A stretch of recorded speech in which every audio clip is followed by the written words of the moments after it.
Right. So for this last example, we are doing a piecewise function. A piecewise function is basically where they have multiple functions that occur on one graph, but they're on different intervals. So as you can see, this first one only occurs from 0 to 2, and then this next one is going to take over, and then this next one's going to finish it off. So it'll be kind of like a jumbled graph a little bit. So for the first piece, it wants us to find f of 2, f of 3, and f of 7. And it's important that when you look at these, this is x equals 2, x equals 3, x equals 7. Okay, and those occur, the 2 occurs here at this equation. The 3 occurs here in the middle at this equation, and the 7 occurs in this last piece. Okay, so we're going to do f of 2 for 2 times 2. That's going in for the x on the 2x equation, which is 4. So because this is all on the same graph and eventually we're going to have to graph it, I know that one of my points on the graph will be x equals 2, 4. So 2, 4. That's a point that we know that's on there. Then we're going to do the next piece, 3. So f of 3 is going in next. This one has nothing to plug in, so it's literally just going to be a 4. So now I can put in, let's put this on here. I plugged in 2, 4. Our next point is 3, 4. So let's put that on here. So 3, 4.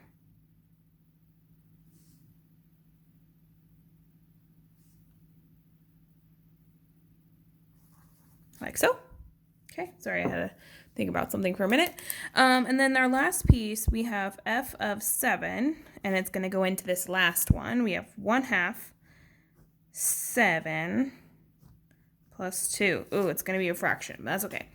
Half of 7 is 3.5 plus 2 is 5.5. 5.5. So let's go ahead and write that on there. 7, 5.5. So let's put that on there. 7 and 5.5 would be like right on this line. Okay, so I already have pieces of my graph filled in from part A. So now what we're going to do is we're going to actually sketch our graph. Given that all of these are going to be straight lines, they should be super easy to graph. From 0 to 2, we have this 2x, which has a slope of 2 and a y-intercept of 0. So I know that I'm going to have this 0 here in the middle. I'm going to go up 2 over 1, up 2 over 1, and here is the first piece, which is there. Okay, and I'm going to do everything in the black Sharpie at the end. I would recommend doing this in a pencil so that you can go erase anything that you don't want on there. Our next thing is y equals 4, which is a horizontal line at 4. So from 2 to 4, I'm going to draw a horizontal line.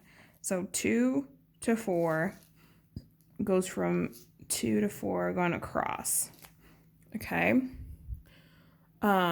And if you really wanted to, you could just connect this last piece, and that would be fine for your graph. You would just have to finish it off with this little 8 at the end.